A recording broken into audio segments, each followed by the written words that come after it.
Hello, today we are going to be making this manicure right here. We are going to be using Dixie Plate's Love 2018 plate, and we're going to be using these two images and this image here. And we're going to do some reverse stamping, and I'm going to show you a little trick to make your reverse stamping a little easier. Alright, so I am starting off with a base of Spellbound Nails Beau Baton from her Harry Potter Book 4 collection. And then I'm going to start out by making some decals with this little beauty here. I'm going to stamp with Messy Mansion Sterling and then color in with Messy Mansion Chalk.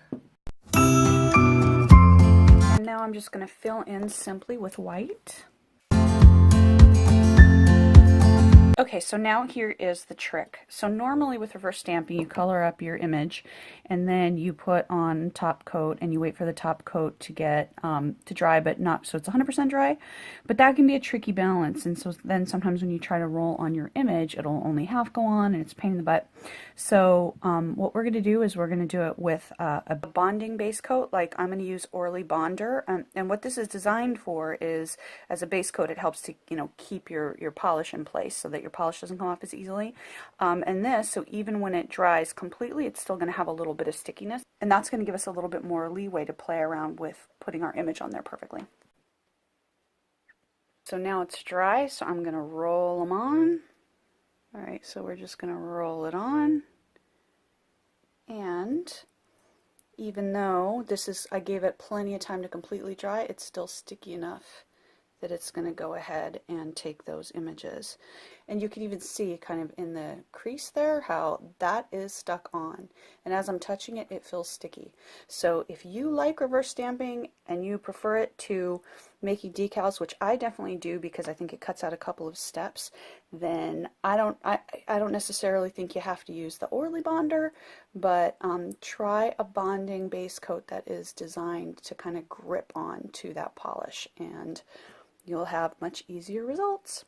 Alright, let me put on the rest and then we'll go to the next step. Okay, I also want to show you how well this works. That, like, let's say I decided I want an extra little cloud over here. I can take this, be careful of course not to touch the other ones to the nail. Okay, I'm actually going to touch it, and boop.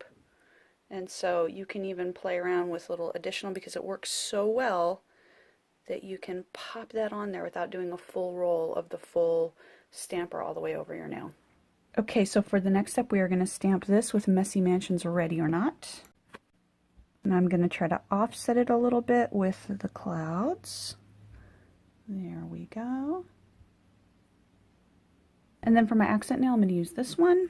And I'm just going to get the word love. I'm going to pull off the rest.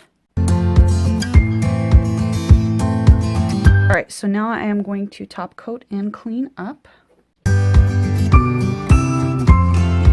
And there you have it. There is the finished look, and I will put in the still again here. So that's the trick. Use a bonding base coat. Definitely with your reverse stamping, it will help get rid of all of those errors. And thank you so much for watching.